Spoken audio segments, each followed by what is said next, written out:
Destruction of Sodom and Gomorrah. The two angels reached Sodom in the evening, as Lot was sitting at the gate of Sodom. When Lot saw them, he got up to greet them, and bowing down with his face to the ground, he said, "Please, my lords, come aside into your servant's house for the night, and bathe your feet. You can get up early to continue your journey." But they replied, "No, we will pass the night in the town square." He urged them so strongly, however, that they turned aside to his place and entered his house. He prepared a banquet for them, baking unleavened bread, and they dined. Before they went to bed, the townsmen of Sodom, both young and old, all the people to the last man, surrounded the house. They called to Lot and said to him, "Where are the men who came to your house tonight? Bring them out to us, that we may have sexual relations with them." Lot went out to meet them at the entrance. When he had shut the door behind him, he said, "I beg you, my brothers, do not do this wicked thing. I have 2 daughters who have never had sexual relations with men. Let me bring them out to you, and you may do to them as you please. But do not do anything to these men, for they have come under the shelter of my roof." They replied, "Stand back. This man," they said, "came here as a resident alien, and now he dares to give orders. We will treat you worse than them." With that, they pressed hard against Lot, moving in closer to break down the door.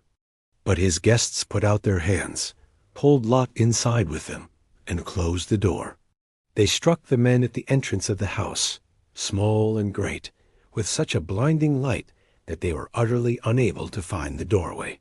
Then the guests said to Lot, "Who else belongs to you here? Sons-in-law, your sons, your daughters, all who belong to you in the city, take them away from this place. We are about to destroy this place, for the outcry reaching the Lord against those here is so great that the Lord has sent us to destroy it." So Lot went out and spoke to his sons-in-law, who had contracted marriage with his daughters. "Come on, leave this place," he told them. "The Lord is about to destroy the city." But his sons-in-law thought he was joking. As dawn was breaking, the angels urged Lot on, saying, "Come on, take your wife with you and your 2 daughters who are here, or you will be swept away in the punishment of the city." When he hesitated, the men, because of the Lord's compassion for him, seized his hand, and the hands of his wife and his 2 daughters, and led them to safety outside the city. As soon as they had brought them outside, they said, "Flee for your life. Do not look back or stop anywhere on the plain. Flee to the hills at once, or you will be swept away." "Oh no, my lords," Lot replied to them. "You have already shown favor to your servant, doing me the great kindness of saving my life. But I cannot flee to the hills, or the disaster will overtake and kill me. Look, this town ahead is near enough to escape to. It is only a small place. Let me flee there, is it not a small place? To save my life."